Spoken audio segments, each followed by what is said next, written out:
Notice కాపీలనే చూపిస్తున్నాయి కదా అసెంబ్లీలో. First show cause notice, second show cause notice, this is the demand notice, this is the penalty paper, this is the letter return to pollution control board for taking action. మంత్రి గారు అంటారు, ఆయన మంత్రి, ప్రభుత్వం నోటీసులు ఇచ్చినట్టే నాకు తెలియదు అంటాడు. ఇంకోటి అంటాడు మంత్రి గారు, కేవలం ఇది 4 లక్షల రూపాయలే, 4 లక్షల రూపాయల దానికి ఇంత మాట్లాడతారా అంటాడు.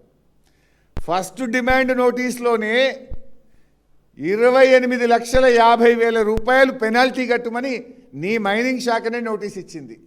అప్పుడు ఎప్పుడు మొదటిసారి ఇన్స్పెక్షన్ చేస్తే 5,130 మెట్రిక్ టన్నుల మెటల్ ఉంది కనుక దానికి 28,50,000 కట్టమన్నారు. రెండవసారి ఇన్స్పెక్షన్ చేస్తే 11,200 మెట్రిక్ టన్నులు దొరికిందని షోకాస్ నోటీస్ ఇచ్చిండ్రు. అది క్యాలిక్యులేట్ చేస్తే ₹1,00,00,000 పెనాల్టీ అవుతుంది. రెండవసారి తప్పు చేస్తే 7 ఏడాది జైలు శిక్ష వేయాలని రూల్స్ చెప్తా ఉన్నాయి. ఇది 2 రోజుల లెక్క, ఇది ఎన్నేళ్ళకెళ్ళి నడుస్తుంది? ఇది మొత్తం లెక్క తీసి ఇప్పుడు ఇన్స్పెక్షన్ చేసిన రోజు ఉన్నదే లెక్క పట్టింది వీడు మైనింగ్ డిపార్ట్మెంట్.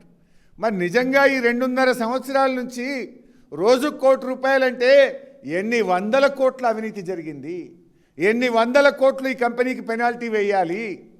మైనింగ్ డిపార్ట్మెంట్ పోయినాడే ఓసారి 28,50,000, ఎప్పుడు 5,000 దొరుకుతాయి, రెండవసారి 11,000 అంటే న్యాచురల్గా ₹1,00,00,000. ఇట్లా ఎన్నిసార్లు ఎన్ని రోజులు అక్రమ క్రషింగ్ జరిగింది అదంతా లెక్కబెట్టి వేస్తే కొన్ని వందల కోట్ల రూపాయలు రాష్ట్ర ఖజానాకు నష్టం జరిగింది.